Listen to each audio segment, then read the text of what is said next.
Welcome. It's indisputable. Good to be with you. We got a lot on the agenda today. Breaking down news of the day, none other than attorney at law, TYT contributor and author Adrienne Lawrence. And I'm going to mix up the bullpen today.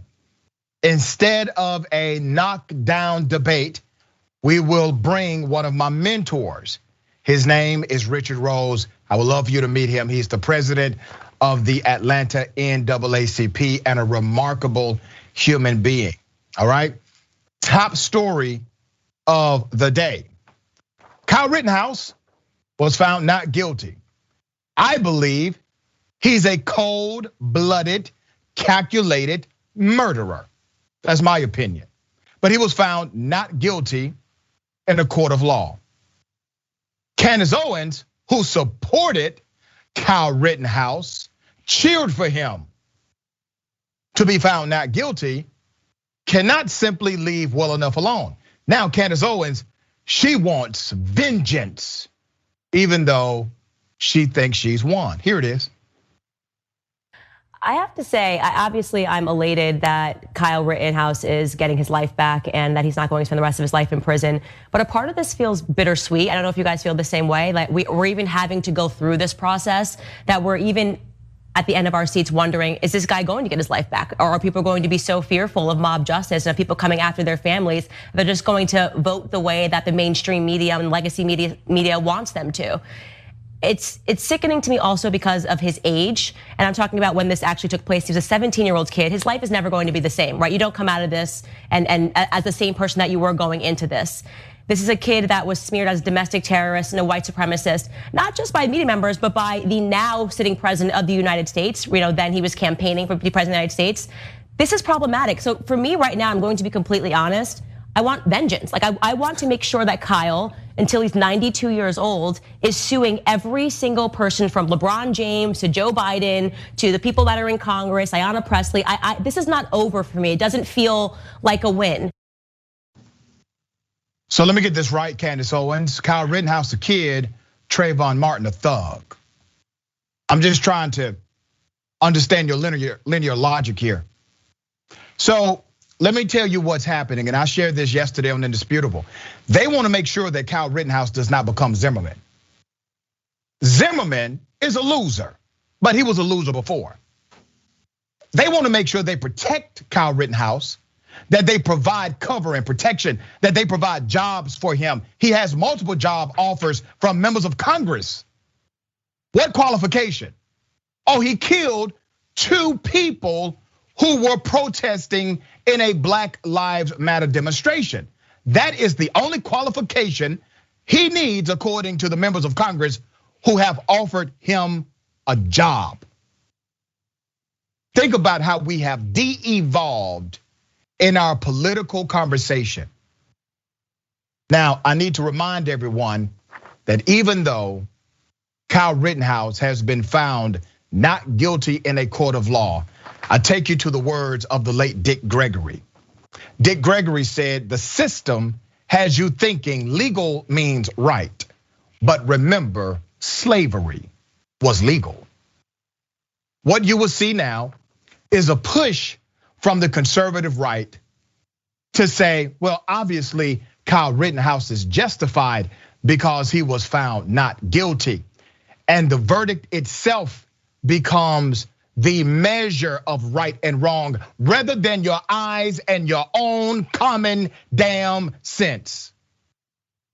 They want to rest their morality on these rulings. Now, these are the same people who tried to overthrow the United States government.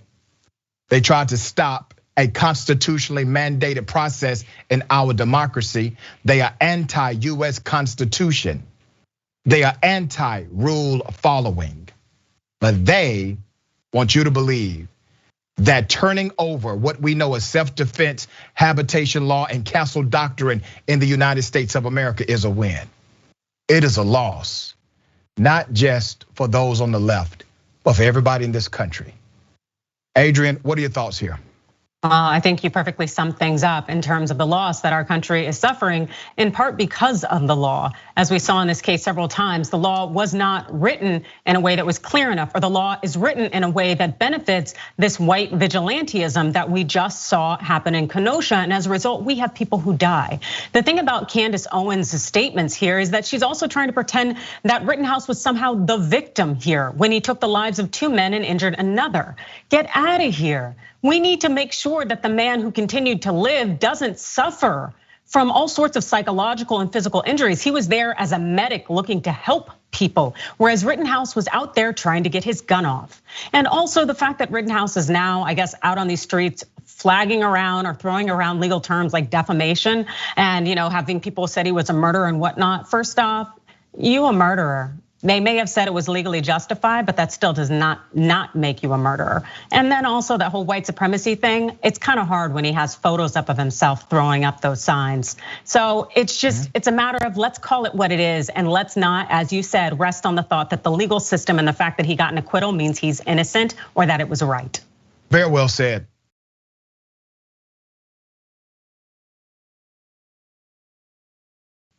All right, let me bring you to another trial. Another case. The defense claims in the McMichael Bryan case that Ahmaud Arbery was actually at least partially responsible for his own death after they chased him, trapped him, and brutally gunned him down while recording for kicks. Okay? Now, the jury has officially started hearing these closing remarks, okay? This is an important part of the trial because it comes back to the selection of the jury as well. And remember, in this case, they were able to strike 11 out of the 12 remaining black jurors who were qualified from serving. You got one black jury member, okay? All right. So one of the defense attorneys had this to say. Here it is. Turning Ahmaud Arbery into a victim after the choices that he made does not reflect the reality of what brought Ahmaud Arbery to Satilla Shores in his khaki shorts with no socks to cover his long, dirty toenails. The mother was so horrified by a defense attorney claiming that Ahmaud Arbery had long, dirty toenails. He's the victim of a murder. He was killed. The DA tried to cover it up. The police never mandated an explanation to justify the killing. The DA who covered it up has now been indicted. She's gonna go to the pokey soon. Long, dirty toenails. Let's put up a picture of the real dirty SOBs.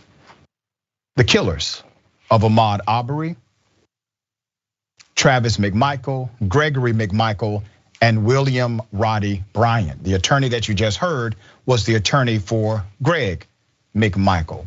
Greg McMichael drove the truck that boxed Arbery in. His son is the one who pulled the trigger.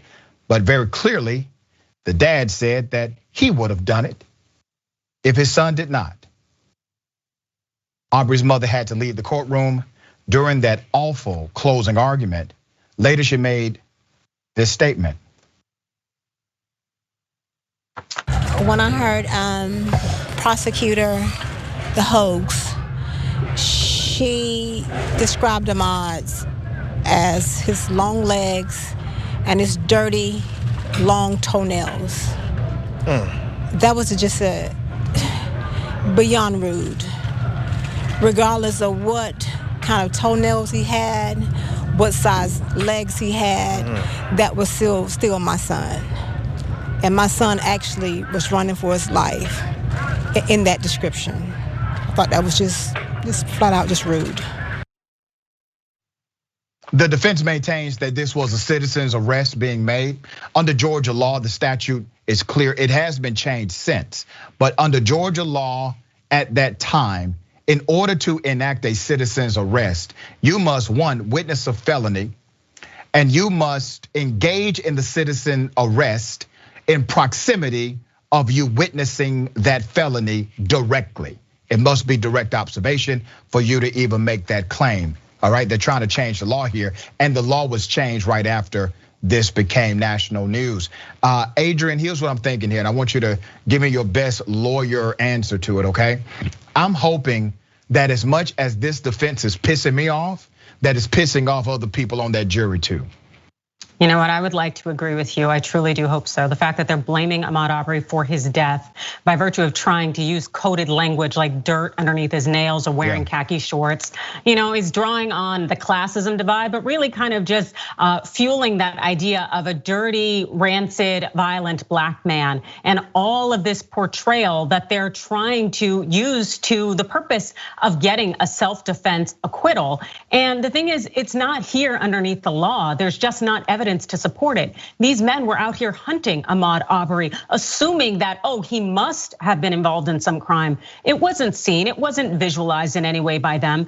If anything, the only thing that they saw was a black man, and they didn't want him in their neighborhood. And by virtue of this attorney's signaling about the dirtiness and the fact that he didn't fit in, so to speak, and wearing khaki shorts, that really tells you that these are just dog whistles, and I will be damned if the jury swallows and accepts this and acquits them. But you see the strategy from the beginning now. There's a reason they wanted that majority white jury, virtually an all white jury. There's a reason they wanted to make a circus out of, I don't want black preachers here, right? Yes. In a way, making a summons to black preachers. And then when they get there, saying, we need a mistrial, or I object, right? Preserving it for the record on an appeal. And now the description, the closing argument meant to do one thing, create dog whistle. Hopefully they have somebody on the jury, according to the defense, that thinks like the McMichaels or Bryan. And that becomes the problem inside of our courtrooms. It's not just the law, because you can really desensitize the jury to the reality of what happened. Absolutely, trying to play on and stoke the jury's fears of the thought that, hey, if you convict these individuals, you won't be able to police black people freely. And that's something we see in a lot of these Karen videos. That's what that's about. It's policing black bodies and being able to get away with it, with the law essentially giving you the thumbs up and saying it's okay. So for these jurors who are predominantly white to actually have to go against that is the concern here. And that's why that defense attorney is trying to stoke those fears and to try to remind them of this dirty black man and the fear that comes up through that mentality of, we do not want this in our community. Yeah, let me show everyone how immoral we have really become as a political society, okay? There's a vigilante, a driver, plows into a group of people protesting the Kyle Rittenhouse verdict, okay? That's a no-no, that's wrong. Several people protesting the verdict were injured and could have been killed when a car drove into their demonstration in Connecticut. Let's put up a picture of the protesters, okay? About 15 to 20 protesters were blocking portions of a roadway, holding signs and chanting Saturday evening in Manchester when a black car with Massachusetts plates drove toward them, and organizers believe the man intended to hurt them. Several were injured. The protesters said they were allowing vehicles to pass during green lights. So when there was a red light, they got in the street, they made their demonstration, they made their protest. Now, even if they blocked traffic, I'm not saying they did, but even if they did, protest is not protest unless it makes somebody feel uncomfortable. It is supposed to inconvenience you somewhere. There's supposed to be some inconvenience connected to a real protest. Now, there was a time when we actually held life above everything else. Now, the Republicans, those on the Christian right, they don't give a damn about these protesters. They're creating laws that will basically give immunity to individuals who kill protesters who are blocking the street. What happened to being pro-life? What happened to duty to retreat if you can do so safely, right? What happened to these rules and these statutes and these doctrines that we had in our American lexicon of law that said we value life above these other dynamics that may make you uncomfortable? He was angry, said Miss Courier, Black Lives Matter organizer from Black Lives Matter age 60. It looked like he was looking for a reason and he found one. You could tell in his face the passenger was screaming bloody murder. Courier said about 6 people were struck by the car and 4 of them injured, including a man whose foot was run over and a 60-year-old woman who was struck head on. Police are investigating the incident, but declined to offer any specifics about a possible suspect or his motives. But Courier said the incident highlights the issues involving the Rittenhouse trial. This is nothing more than another example of people deputizing themselves against others to police against their own politics and views. Adrienne, there was a time when something like this would happen. People on the left and the right of the political aisle would universally denounce it and say that is not the kind of nation we are. What in the hell happened? Well, I think people were allowed to essentially be who they are, because this is indeed truly an example of people deputizing themselves against individuals exercising their First Amendment right to protest. And these self-deployed individuals are dangerous out here. They're not only upholding or essentially really going against the letter of the Constitution, but they're also undermining any sense of democracy by trying to silence voices that are speaking out primarily against white supremacy. And the Rittenhouse verdict, it really did the same thing. Kind of just in the larger framework as the George Zimmerman verdict. It really just emboldened these individuals to use lethal force against those who challenge white supremacy. And as a result of that, we are seeing members of Congress, many politicians out there willing to stand with them. And so we're truly just seeing who they really are. Yeah, and rulings like this, laws like Stand Your Ground, they increase the number of justifiable homicides. You go to Texas, when Texas first passed their Stand Your Ground law, justifiable homicides increased by 600 dead bodies that year. This is a real cause and effect relationship as it relates to life and liberty in this country. All right, we got more on the other side. It's indisputable. Stick and stay.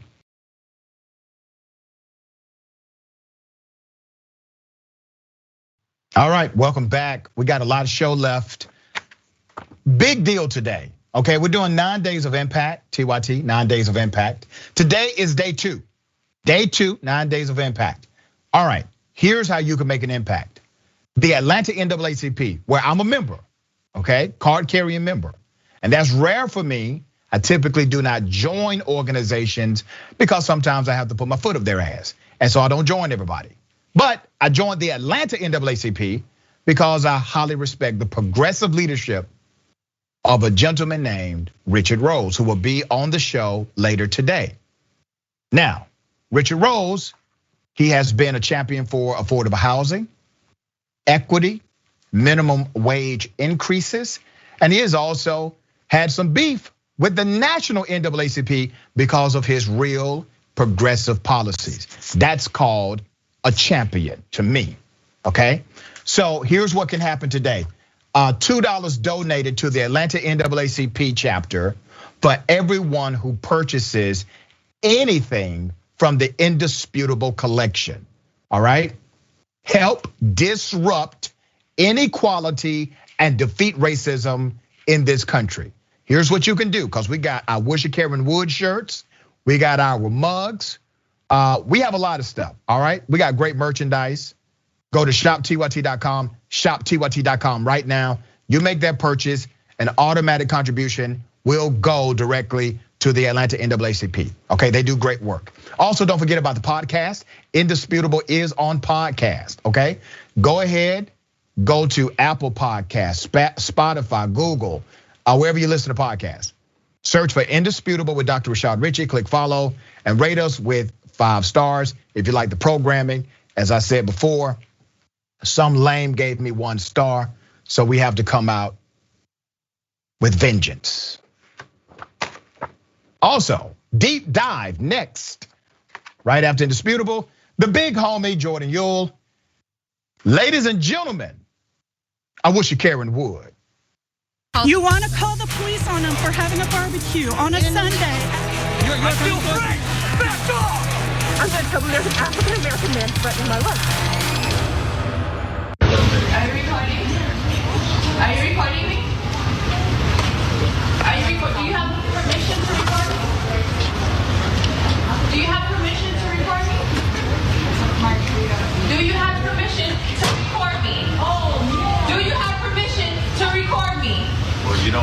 permission to smack people. I don't care. She don't have permission to record me.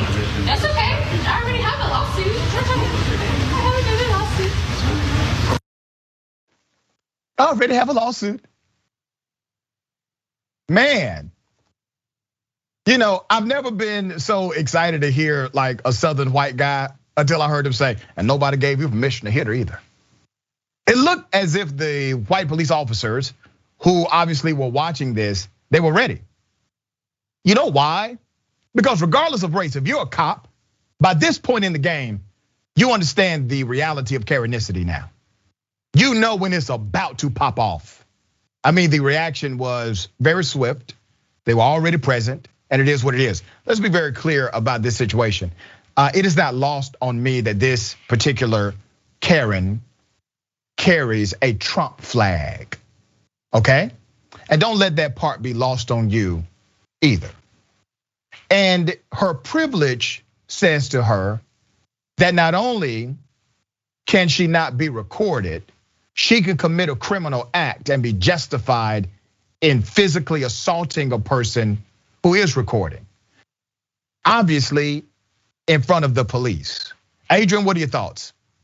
Well, I definitely think that this is a Karen in full display in action. The fact that she thinks it's acceptable for her to engage in physical contact with another for filming her in what is arguably to some extent a public place, quasi-public at least. And the fact that there are plenty of signs in airports that generally say that filming engages on the premises and thus be prepared. So there was nothing wrong with that woman was doing in terms of filming her. But by virtue of the fact that this Karen thought it was okay to slap the phone out of her hand, you know, I am happy that TSA or whoever the law enforcement there was there and that they acted swiftly, because who knows what this woman would have done, because she clearly thinks she's entitled to do whatever she damn well pleases. And you got to think about the confidence of this Karen. Literally, an airport is basically a police precinct. Let's be very clear about it. Basically, if you're inside of an airport, you're at a police precinct. It's a cop everywhere. And if they're not a cop, they're damn near a cop. They have arrest powers all over that airport. So this is what she's willing to do with the police standing right next to her. Imagine what a person like this would do if she thought she was away from everybody. Imagine if she was on that plane.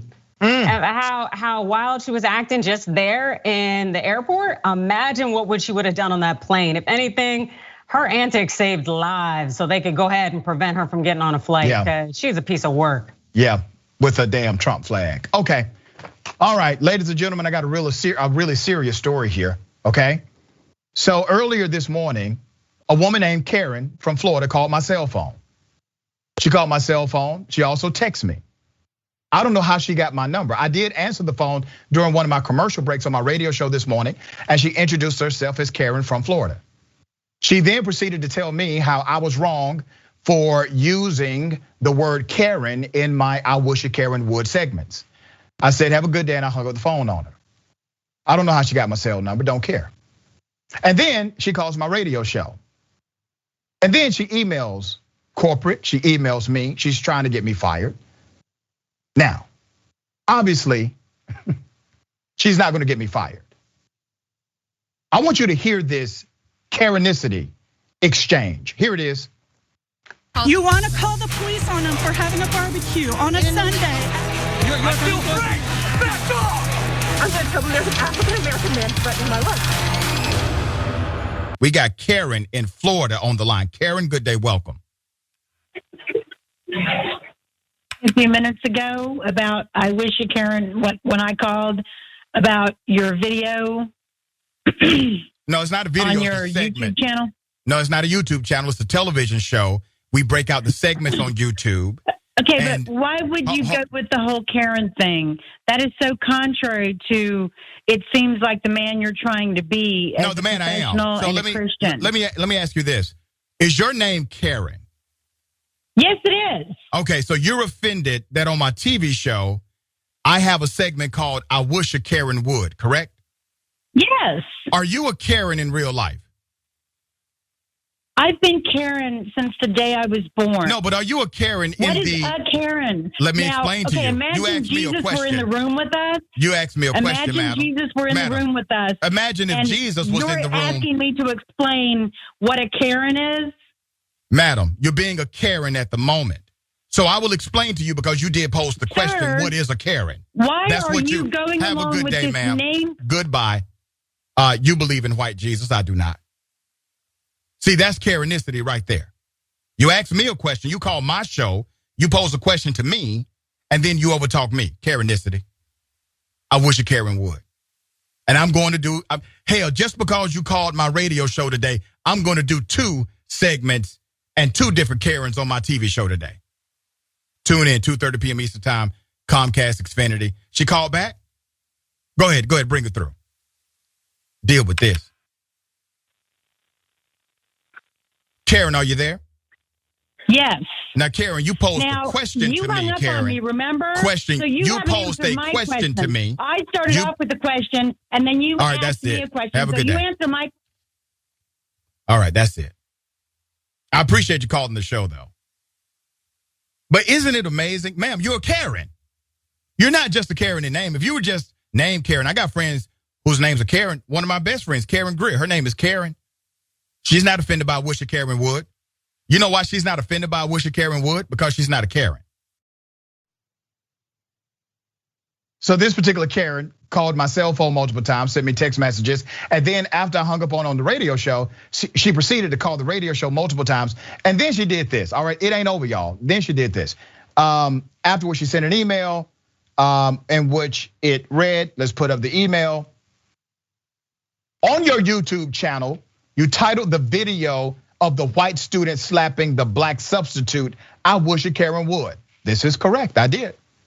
You seem like a smart man. I actually am a smart man. And it seems like you love God. I don't love white Jesus because he's fictional. Why would you make fun of someone named Karen? Don't you know that's wrong? How can you be so socially aware and just choose a random name? A person's real name. Anyway, I hope you talk to God and realize it's just not nice. Now, let me explain this to everyone, okay? Because there are some people who get really bent out of shape about the word Karen. We've had a long history of providing a particular pejorative to behavior. As a matter of fact, a meddlesome person during the antebellum era, that's 1815 to 1861, they used to call them Miss Ann. Miss Ann, that was the Karen back then. And then in the early 1990s, it was Becky. As late as 2018, before Karen caught on, it was a matching of particular names such as Barbecue, Becky, Cornerstone, Carolina, even Permit Patty.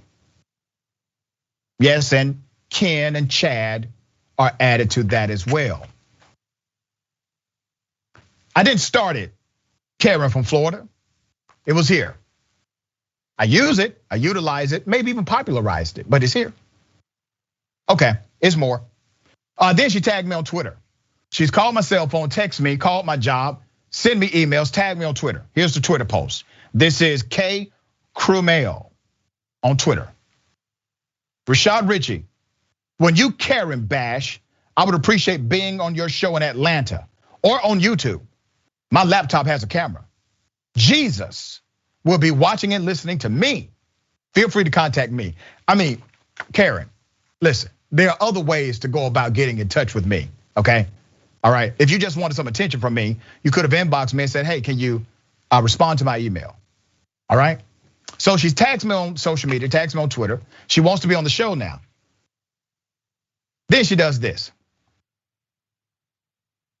She emails my radio station, she emails TYT, and she says, in part, I contacted Rashad Richey via phone regarding his YouTube show and the title of a video called I Wish a Karen Would. Well, he hung up on me, so I started listening to his show on WAOK. Well, I found the call in number and called in. And Mr. Richey seriously started Karen bashing me. My gosh, on your station. It gets deeper. She then goes on to say, Karenism, ? And that he would put my call back up on YouTube, which I said, I'm gonna put this on YouTube, and I did. All right, I'm a man of my word. I'll be watching at 2:30 today. Come back to me. Hey, Karen. Okay. She goes on to say, I would be more than happy to speak to Mr. Richey live and demand his apology. Come back to me. I'm not apologizing for a damn thing. Okay. Mr. Richey, you are a fool and you misrepresent all people of Atlanta. Well, I got some cats on Glenwood that would disagree. My mother and father married in Atlanta, and I have had family there all my life. Shame on you. I look forward to your response. Well, damn it, I just gave it to you. Adrienne, thoughts? Well, I think you are a lot more patient than I am, because there's no way in the world I let anybody harass me the way that this woman has chosen to harass you. So God bless you, because as far as I'm concerned, her rope would be very short, because that's completely unacceptable. Blowing up your personal cell, calling your workplace, so on and so forth. The fact is that if this is the time this woman can allocate to coming after you because you are essentially addressing a social construct that has been created to essentially define a certain type of behavior, and that's her biggest problem in life, then she is just radiating her privilege and using her privilege and free time to harass you. And so I just wish her the best, and I hope that she can use her Christian attitude and her Christian spirit to direct her energy elsewhere. Very well said. And let me say this for the record. We highlight Karenicity as a behavioral construct here because Karenism is dangerous. It has been weaponized against people. Now, we've highlighted Karens of colors on the show as well. But we also know that there are white women who have weaponized their whiteness. We have seen that too. All of it is true. So when this particular Karen says that this is something that's racist, I would dare encourage her to research where it comes from, because your beef is not with me. Your beef is with the original Karen who started this madness. All right, we got more on the other side. Is indisputable, stick and stay.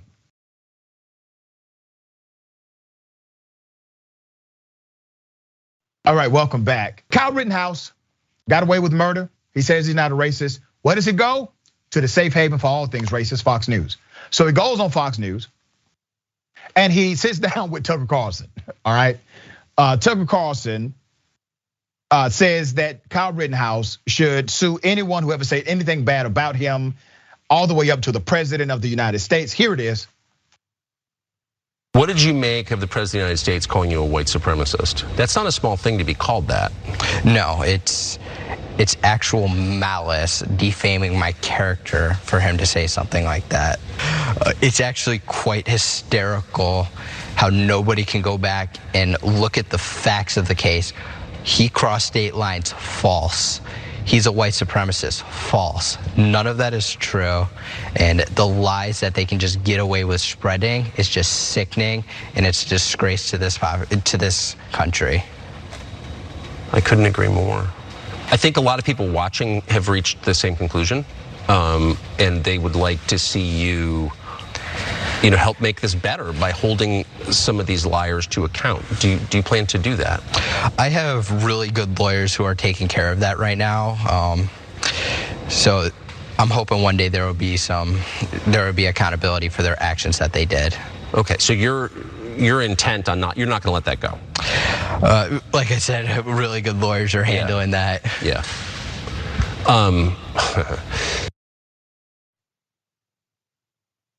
What in the hell is going on? I mean, they want to make sure Kyle Rittenhouse gets this money. Justice. He's trained. He has been coached on what to say. That interview, staged, scripted, okay? Please believe that. Now, right after he says, really good lawyers are handling that, Kyle actually looks off camera. Who do you think he's looking at? He's looking at his coach, his lawyer. Okay. Is that a victim of the system, or is that just a guy who smells a payday? Now, they're talking about suing Joe Biden, all right? Honestly, I'm not really thrilled by the leadership of Joe Biden. But when I looked at what they're saying they will sue Joe Biden for, it doesn't fit. And I'm glad I got an attorney on the show to break this down. Did Joe Biden actually call Rittenhouse a white supremacist? Here's the so-called evidence they have against Joe Biden. It's a video that was tweeted on September 30th in 2020. Here it is. Are you willing tonight to condemn white supremacists and militia groups and to say that they need to stand down and not add to the violence in a number of these cities, as we saw in Kenosha and as we've seen in Portland? Do you want to call them? What do you want to call them? Give me a name. Give me a white name. Supremacists and white like me to condemn? White supremacists and right Proud Boys. Stand back and stand by.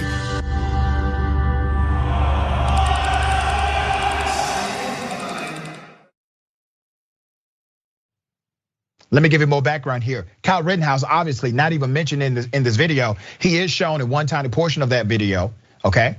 And here's the tweet that went along with that video. No mention of Kyle Rittenhouse either. Here's the tweet. Joe Biden says, there's no other way to put it. The president of the United States refused to disavow white supremacists on the debate stage last night. Very true statement. If Biden wanted to show Kyle Rittenhouse engaging in white supremacy, he could have shown this photo of Kyle Rittenhouse flashing a white power sign. Where is it? We have it. There it is. Between interview segments, Tucker acted like Kyle's PR representative, repeating how sweet Kyle Rittenhouse is. During the course of our long conversation, Kyle Rittenhouse struck us as bright, decent, sincere, dutiful, and hardworking. Exactly the kind of person you'd want many more of in your country. What a sweet kid. I think that comes through loud and clear. Playing hearts in jail. One of the very few people in downtown Kenosha that night who was there for the right reasons. Imagine putting that kid in jail. Here's what I imagine. I imagine the truth of what he said days before he killed protesters in Kenosha. Here's what he said that the jurors were not allowed to listen to because of Judge Schroeder. Here it is. Bro, I wish I had my all right, start shooting rounds at them.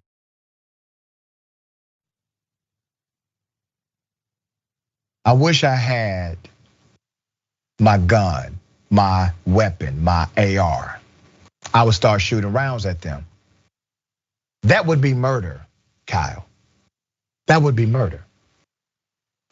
It goes to state of mind. Now, Adrienne, what all do you see here? In terms of this whole purported defamation claim against Joe Biden, I don't think it has legs.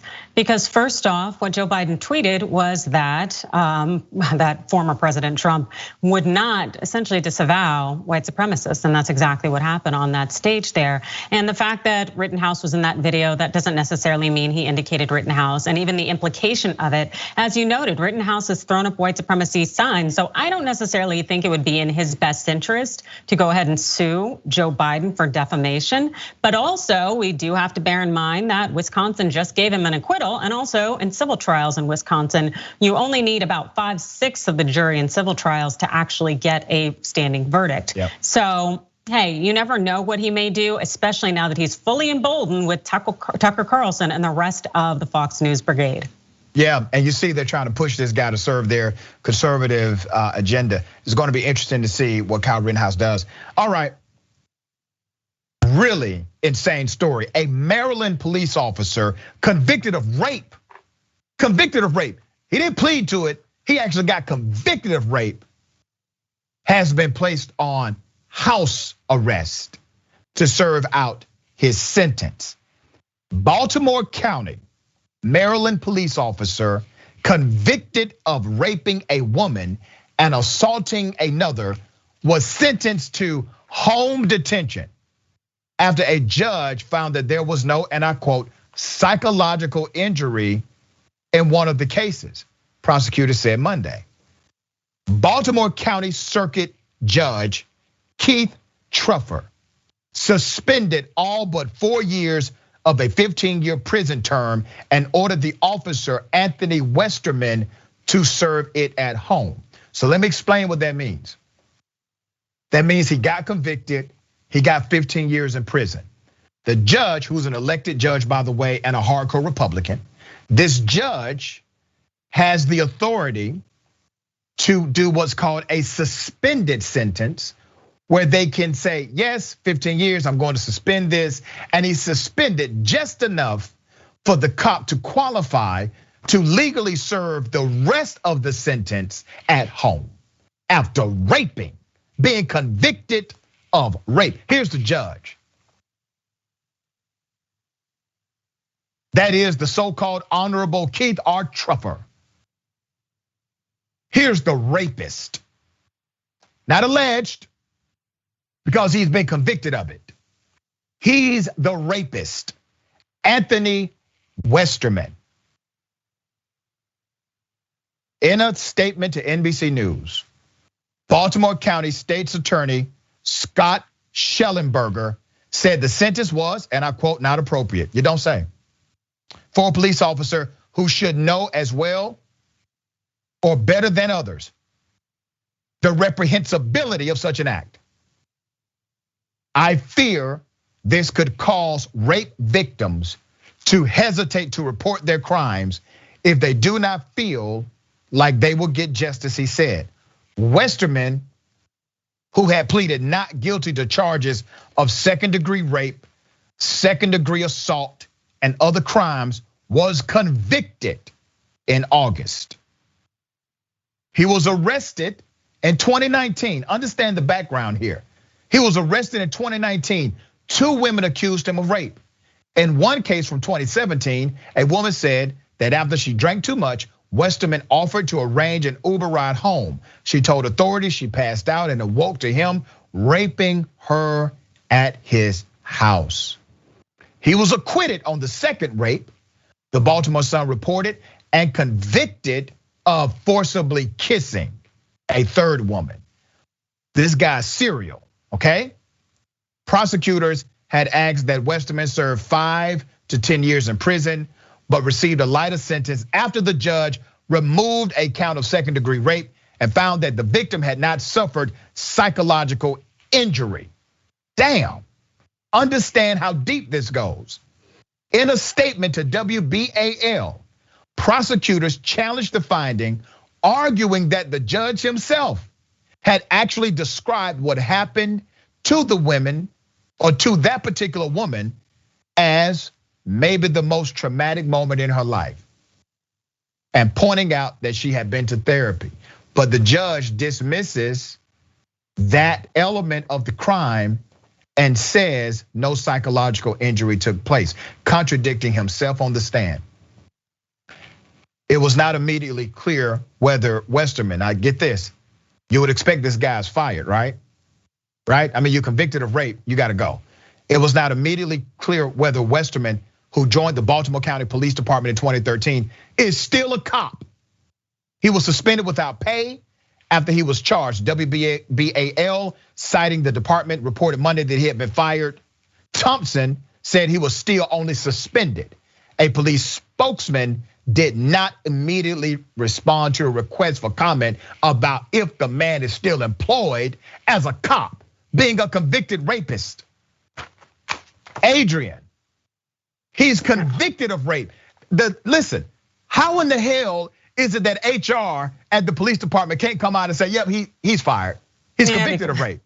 Because he probably isn't necessarily. The fact is that our system is built to prop up these individuals essentially in this position now to enable him to rape and victimize others. And now it sounds like they are continuing to provide him with some sort of employment. The fact is that the judge here, every aspect of the system essentially was helping this person avoid accountability. And you know what? It kind of also signals to me that the victims are probably from marginalized groups of some sort. Yep. The fact that the system did not care enough to get them actual justice, but to protect this white male officer, no. Yep. This is the system. And this is what we talk about when we say rape culture, this protection of rapists. This is what we talk about when we discuss critical race theory, or the intersection of race bias and how it plays out in institutional norms. It is all combined here. And what does it equal? Injustice for victims. That's what it equals.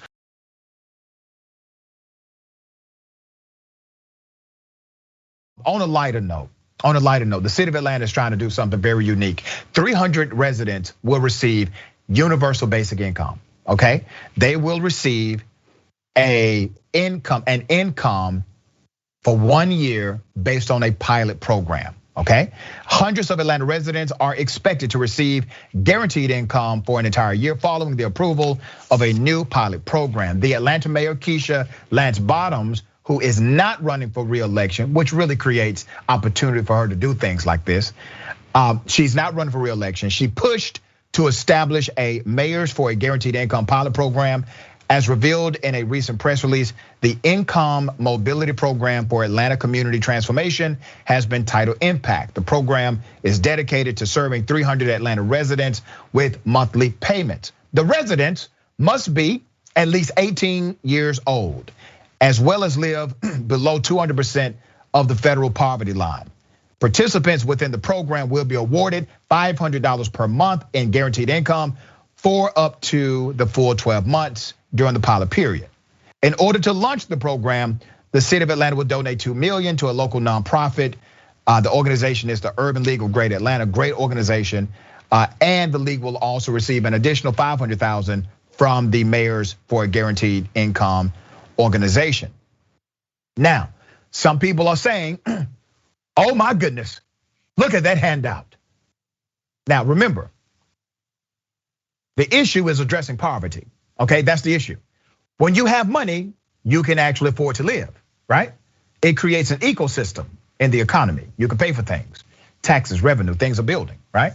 So I want to remind everyone who may be adversarial to something like this, don't come around me quoting Dr. King anymore. If you're 100% against this, don't you dare come around me quoting Dr. King another time, okay? Because I will remind you of something. Dr. Martin Luther King Jr.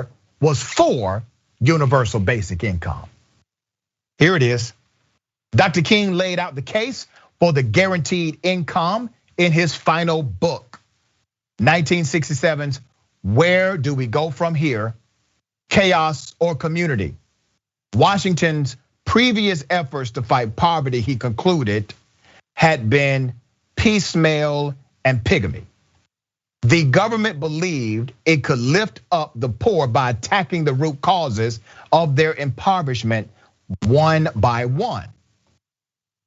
By providing better housing, better education, and better support for families. But, this is in his book, these efforts had been too small and too disorganized. Moreover, he wrote, the programs of the past all have another common failing. They are indirect. Each seeks to solve poverty by first solving something else. This is a more direct approach, okay? Adrienne, what are your thoughts? What I can tell you is definitely, I think this is the right thing to do. The fact is that you have people in Atlanta who are paying taxes, who are there supporting the community, and should be paid back to them. You know, Atlanta is one of the top 10 US cities with the highest economic output. It's about like 371 billion, and that's on par with Ireland, Taiwan, a lot of other nations. So there's a lot of money to go around. And so maybe the government should actually do what it's supposed to do, which is take care of the people. There you go. And Atlanta has a lot of revenue, and they brag about how much revenue they have every single election cycle, all right? Thank you, Adrienne. Always a pleasure. How can people follow you? Check out your book, all of that good stuff. All right, well, if you wanna get a book, definitely check out Staying in the Game, Playbook for Beating Workplace Sexual Harassment. It is award-winning and also on sale right now on Amazon. And it's also in the TYT store. So you wanna grab a copy. It's great for giving as gifts, especially to individuals out there who are not down to play the traditional workplace game. And then also you can follow me on Instagram at Adrienne Lawrence, Twitter at Adrienne Law, and also head over to Rebel HQ where you can catch my videos for Overruled. Thanks so much. Awesome, good stuff. Thank you as always. Don't forget, deep dive coming up next.